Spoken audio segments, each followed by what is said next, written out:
Assalamualaikum warahmatullahi wabarakatuh. Salam sejahtera bagi kita semuanya. Teman-teman sekalian dimanapun kalian berada, di sesi kali ini, di segmen kali ini, saya ingin merekomendasikan satu judul yang mudah diakses objeknya. Karena objeknya saya pilih di desa. Saya yakin kalau di desa itu teman-teman pasti lebih mudah dibanding ke perusahaan-perusahaan yang proses perizinannya itu lebih rumit. Dan ini saya khususkan bagi teman-teman di manajemen, konsentrasi manajemen sumber daya manusia. Oke, bagaimana judulnya? Mari kita simak baik-baik. Analisis manajemen kepemimpinan dan beban kerja pegawai staf administrasi desa di Kecamatan X. Ini sebenarnya bisa di satu desa jika staf administrasinya itu lebih, misalnya dari 6, 7 sampai 10 gitu. Tapi kan kebanyakan di desa itu staf administrasinya kadang 2, 3. Tinggal disurvei oleh teman-teman sendiri.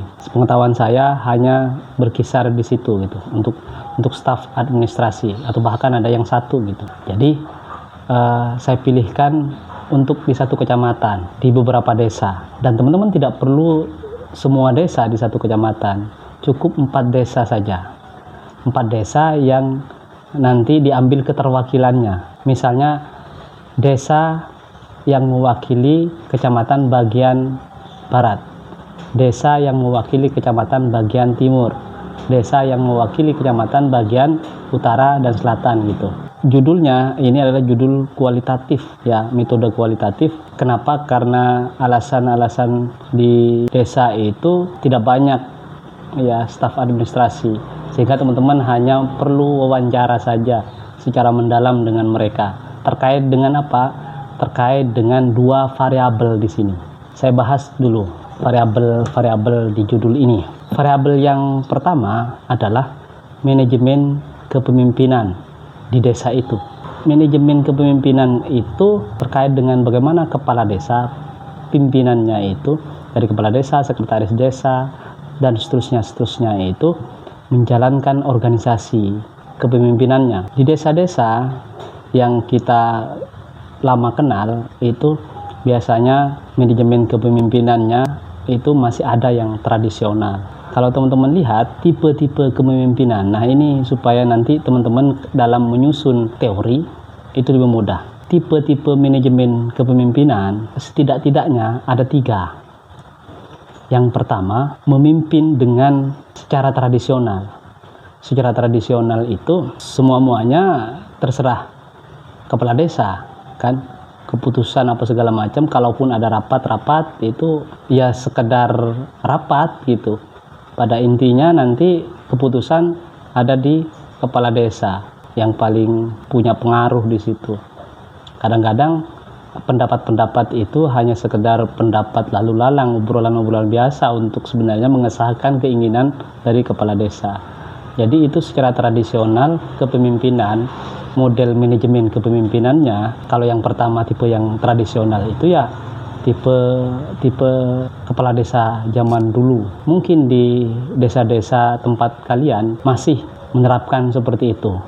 Meskipun sekarang sudah eranya era digital, eranya era sangat modern gitu. Kemudian yang kedua, tipe karismatik. Tipe karismatik itu sosok kepala desa itu disegani, dikagumi, sehingga apapun perintahnya itu biasanya diikuti tanpa kemudian banyak ngomong gitu. Sebenarnya tipe kepemimpinan yang karismatik ini secara operasional manajemennya tidak mengalami banyak perbedaan. Hanya saja bedanya kalau yang pertama tipe tradisional itu kecenderungannya otoriter, yang kedua ini agak halus, tapi endingnya pegawai itu ngikutin gitu. Staff itu ngikutin. Di bawah organisasi itu ngikutin semua gitu. Kemudian tipe modern, tipe kepemimpinan modern, manajemennya seperti apa? Secara operasional prosedur itu jelas. kamu jobnya apa, kamu harus ngerjain apa, kamu tidak boleh ngerjain ini karena ini bukan tugas kamu. Kalau kamu misalkan nanti ada kaitannya dengan beban kerja, kamu tidak boleh mengerjakan ini karena kalau kamu mengerjakan ini beban kerja kamu bertambah. Secara modern juga identik dengan teknologi kan kalau sekarang, karena zamannya sekarang teknologi tapi mindsetnya masih tradisional. Itu menggunakan teknologi tapi secara manajemen operasionalnya itu kadang-kadang beban kerja, ini nanti yang akan saya bahas sebentar lagi di variabel yang kedua, beban kerjanya itu masih numpuk di staf administrasi. Jadi kalau ke tipe kepemimpinan modern ini dia mengelola manajemen, memanage pegawai itu lebih manusiawi, lebih melihat tepat dan tidaknya secara proporsional gitu. Jadi berdasarkan job desk masing-masing. Sementara di desa itu yang kita tahu ada ciri-ciri masyarakat yang masih menjalankan kehidupan yang tradisional meskipun tidak semuanya. Jadi ada 3 tipe itu kepemimpinan. Yang pasti tipe kepemimpinan itu mempengaruhi manajemen organisasi, manajemen kepemimpinannya. Jadi itu yang variabel yang pertama. Variabel yang kedua, ini manajemen kepemimpinan ini berimplikasi terhadap beban kerja. Kalau tipe kepemimpinan tradisional, bisa dipastikan tipe kepemimpinan tradisional itu beban kerja staf administrasi lebih berat. Begitu juga misalkan tipe kepemimpinan yang karismatik. Karena kan gini, kadang-kadang ya realitas nggak jauh-jauh ke tingkat desa. Di kampus saja, tempat saya, staf administrasi itu banyak, bukan hanya di dosen gitu atau yang senior-senior. Kadang-kadang mereka minta pegawai untuk mengerjakan administrasi Tridharma loh ya, Tridharma perguruan tinggi kayak penelitian, pengabdian dan pengajaran. Itu kadang-kadang itu saya sering dapat keluhan gitu dari staf administrasi karena dia harus mengerjakan administrasi pribadi dosen. Nah, di desa saya yakin banyak. Jadi beban kerja mungkin tidak se-ekstrim seperti di perusahaan, tetapi ketika pekerjaan yang bukan kerjaannya, bukan kerjaan staf administrasi, tapi dikerjakan oleh bagian itu, maka sebenarnya ini menunjukkan bahwa di desa itu belum bisa diajak untuk berkembang menjadi desa modern, kan gitu.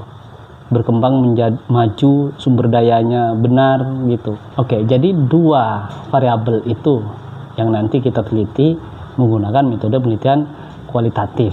Seperti apa rumusan masalahnya? Rumusan masalahnya di sini saya susun menjadi 3 rumusan masalah. Silahkan teman-teman sesuaikan ya. Yang pertama, bagaimana manajemen kepemimpinan desa di kecamatan X disesuaikan dengan kecamatan yang ingin kamu teliti. Kemudian, bagaimana beban kerja pegawai staf administrasi desa di kecamatan X. Kemudian yang ketiga ini kita ingin melihat adakah relasi gitu ya. Seperti apa relasinya? Bagaimana relasinya? Ya, hubungannya gitu ya. Apakah terdapat relasi atau hubungan manajemen kepemimpinan dengan beban kerja pada pegawai staf administrasi desa di kecamatan X. Teman-teman sebenarnya juga bisa mengubah, barangkali ini menginspirasi teman-teman sekalian. Misalnya mengubah di staf, bisa juga di kampus kamu ya. Jadi objeknya bisa dirubah di mana saja yang sesuai dengan konteks ini, di mana manajemen kepemimpinan itu ada hubungannya dengan bagaimana beban kerja kepada pegawainya itu. Jadi itu judul skripsi manajemen sumber daya manusia kali ini. Semoga ini bermanfaat bagi kita semuanya. Assalamualaikum warahmatullahi wabarakatuh.